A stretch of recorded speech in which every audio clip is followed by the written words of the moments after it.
اچھا بھائی، رمضان میں انتقال کی کیا فضیلت ہے؟ کیا رمضان میں مرنے والے کی کوئی زائد فضیلت ہے؟ کیا اس سے حساب و کتاب نہیں ہوتا؟ محمد اویس انڈیا سے بعض روایتوں میں آتا ہے جو جمعے کی رات کو انتقال کرے گا اس سے عذاب قبر نہیں ہوتا، بعض میں آتا ہے جو رمضان میں انتقال کرے گا اس سے عذاب قبر نہیں ہوتا، پھر بعض میں آتا ہے کہ قیامت تک کے لیے ہٹا لیا جاتا ہے، بعض سے پتہ چلتا ہے صرف رمضان میں ہٹایا جاتا ہے۔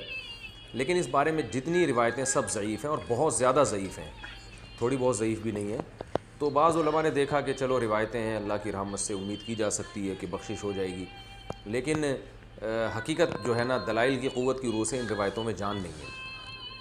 تو اس لیے جو ہے وہ اللہ کی رحمت سے تو دیکھیں کچھ بھی امید لگائی جا سکتی ہے، لیکن اگر ہم اللہ کی طرف منسوب کر کے کہیں اللہ کی طرف، یقینی طور پر تو اسی بات کی نسبت کی جائے گی جو اللہ کے رسول نے کہی ہے، اور جو اللہ کے رسول سے ہم تک صحیح سند کے ساتھ پہنچی ہے اس بات کی نسبت تو کی جائے گی۔ اس کے علاوہ نسبت کرنے میں جو ہے نا میری رائے تو یہ کہ احتیاط سے کام لینا چاہیے۔ البتہ یہ ضرور ہے کہ جو بھی مقدس جگہیں ہوں، مقدس مقامات ہوں، تو ان مقدس جگہیں اور ان مقدس مقامات میں موت کی ویسے ہی ایک فضیلت ہے۔ جمعے کا دن اور جمعے کی رات بھی مقدس، اور رمضان بھی مقدس ہے، اور روزے کی حالت میں موت پر صحیح حدیث ہے کہ روزے کی حالت میں جس کی موت واقع ہوگی جنت میں داخل ہوگا، اس پر مسند احمد کی صحیح روایت موجود ہے۔ تو اور رمضان میں اگر کوئی کسی کی موت واقع ہوتی ہے تو ہم اللہ کی رحمت سے امید کر سکتے ہیں کہ اس پر رحمت زیادہ ہوگی، جیسے مدینہ میں موت ہے، مکہ میں موت ہے، یا جنت البقیع میں دفن ہونا، یہ سب فضیلت والی چیزیں ہیں، تو اللہ کی رحمت سے امید کی جا سکتی ہے۔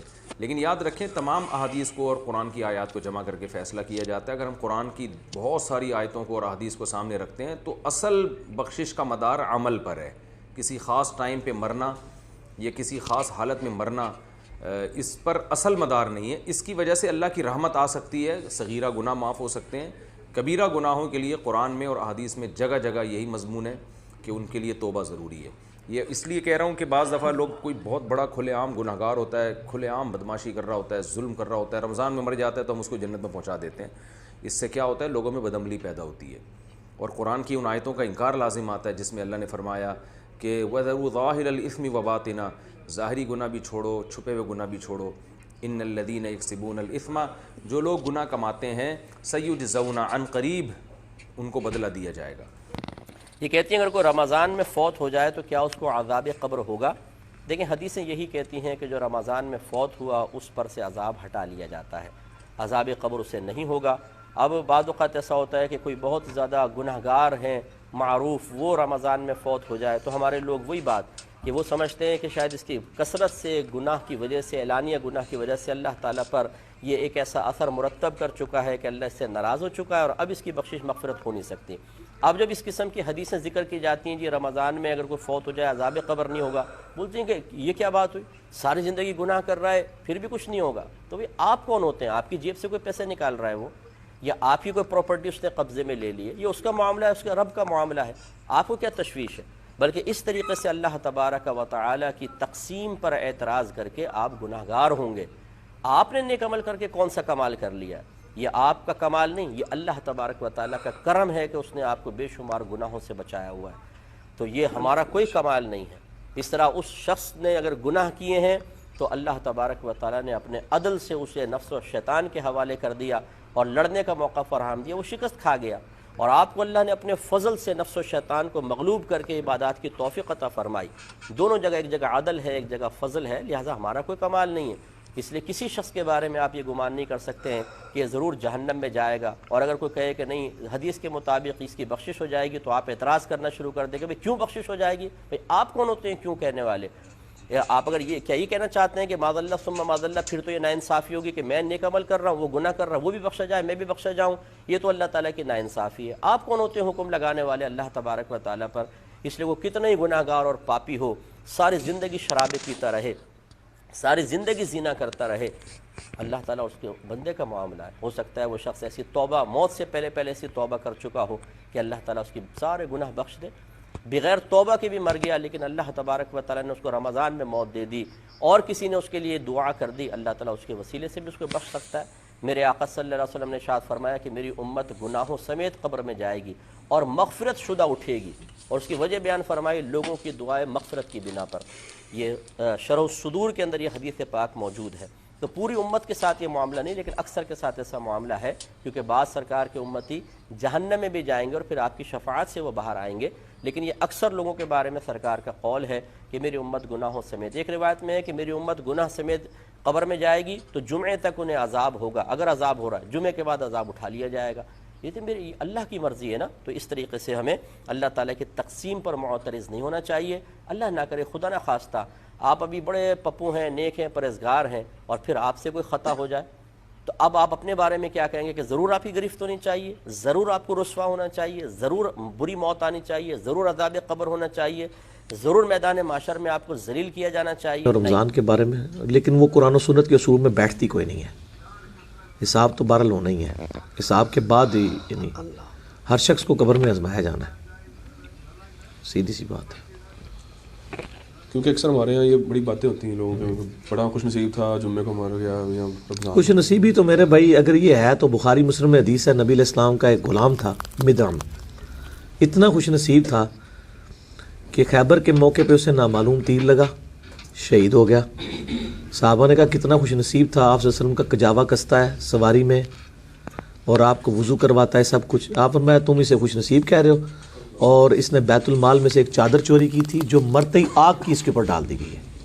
خوش نصیبی کا فیصلہ سب سے بڑا تو صحابہ کرام نے جس کے بارے میں کیا وہ تو نکلا جعلی. تو تواڈے میرے فیصلے کتنے اصلی نکل سکتے ہیں؟ صحابہ کرام نے بڑا صحیح فیصلہ کیا کہ بھئی حضور کا خادم ہے، کلمہ گو ہے، مسلمان، سب کچھ ہے.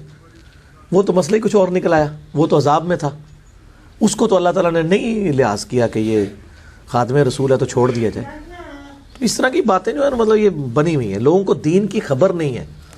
میرے بھائی اگر کوئی خانہ کعبہ شریف میں طواف کعبہ کرتا ہوا بھی مر جائے وہ اپنے مال کے مطابق اٹھایا جائے گا. اس کی یہ چیز اس کے اعمال کی مطلب وہ اگر یہ چیز ہو تو نبی علیہ السلام کئی بار مقروض کا جنازہ لایا گیا، بخاری مسلم میں حدیث ہے، آپ نے فرمایا میں نہیں پڑھتا، قرض ادا کرو اس کا. حالانکہ یہ بھی ہم کہتے ہیں جی حضور کے پڑھنے سے ویسے ہی معاف ہو جانا، نہیں، چاہے آپ علیہ السلام بھی جنازہ پڑھ دیتے قرض تو نہیں معاف ہونا. تو یہ لوگوں نے خود سے ہی دین بنایا ہوا ہے، یہ دین کا مزاج ہی نہیں ہے. اسی لیے میں کہتا ہوں کہ لوگوں نے دین کا مزاج سمجھا ہی نہیں ہے. دین میں یہ چیزیں نہیں ہیں جو لوگوں نے سمجھی ہوئی. السلام علیکم، میرا نام عبدالسمیع ہے.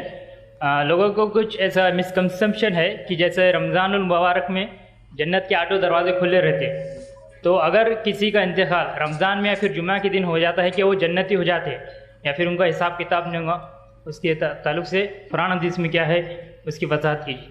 بھائی نے ایک سوال کیا کہ چونکہ جنت کے 8 دروازے کھلے ہیں رمضان میں، تو بہت سے لوگوں کی غلط فہمی ہوتی ہے کہ اگر رمضان میں کسی کا انتقال ہو یا جمعہ کے تعلق سے حدیث آتی ہے کہ جمعہ کے دن کسی کا انتقال ہو تو سیدھے جنت میں جائیں گے.